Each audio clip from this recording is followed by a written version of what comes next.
Plus, do not buy even from me. Now I'm gonna be third thing that I'm gonna be adding is this: whenever you're buying even from me or anyone else, consider how you're gonna be using it and how it's gonna be ending.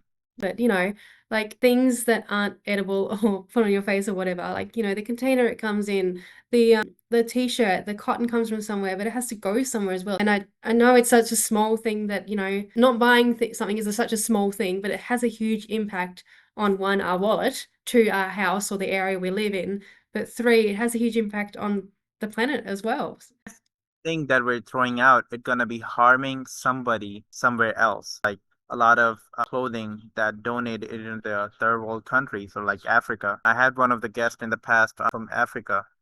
He was from Ghana. He was actually telling me that it affects and people are actually dying because Yeah. of fast fashion. Yeah. We talk about it, and over there, people are actually dying because of it, and because of the overconsumption, because of the overproduction, because of the waste that we're throwing to the landfills.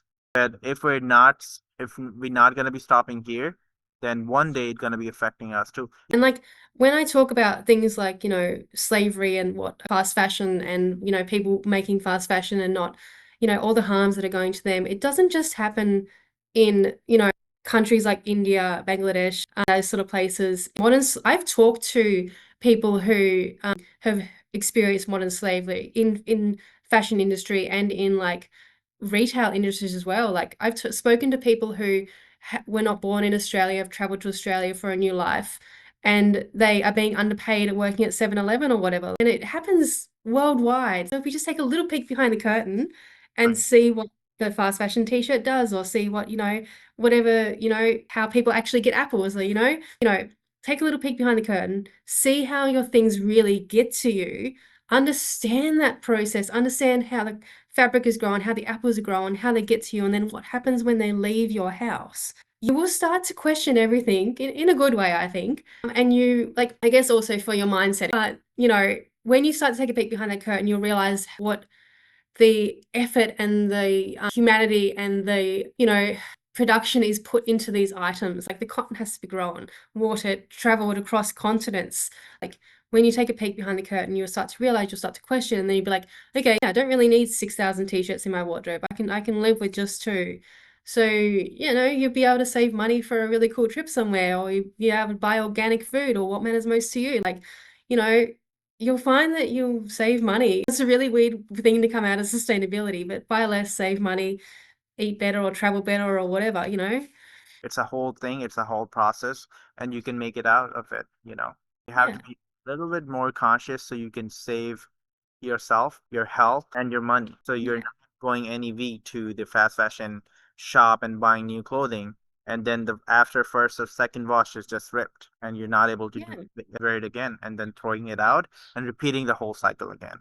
Go on a hike. Like, yeah, just I think we just need, as weird as it sounds, just go back in time a little bit before we had all this technology.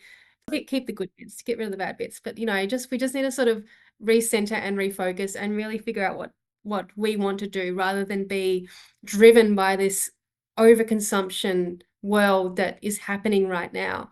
You know, I love shopping as much as the next person, but honestly, for me right now, I don't even go shopping because it's too overwhelming. I have to wash my clothes all the time because I don't have many. There's so many ways you can play and be sustainable in fashion, but also, experiment. But I think we need to look at slow fashion and sustainability as a whole, as not a burden, but something we can experience and really hone in on our values. Thank you so much for your insights. We're about to be getting to the closing section soon, and I'll I think just if you have, I think with sustainability, people get caught up and think that, I have to buy this thing to be sustainable. I can find it in my house. So I think just take a step back, think about what you have. But like if you're, wanting to buy some knitting needles or whatever to start knitting, instead of rushing out and buying that set off Amazon or whatever, maybe look at your up shop or maybe ask a friend and then you can have a little knitting session and have a little chat while they teach you how to knit or something. Create a community and connection rather than going to the store or clicking buy now, I think is something that I just like more people to do. we should go one step further to see the organization that we are working with or we are donating the clothes to are working fairly too. with their people and they're doing the right thing with the garment instead of throwing that out from the back door. But you can find me on Instagram as Ironic Minimalist. I also have a website under the same name, and I sometimes do a little bit of writing on my Substack, which is linked in the bio of my Instagram. And if you're in Melbourne, you can find me in Melbourne somewhere.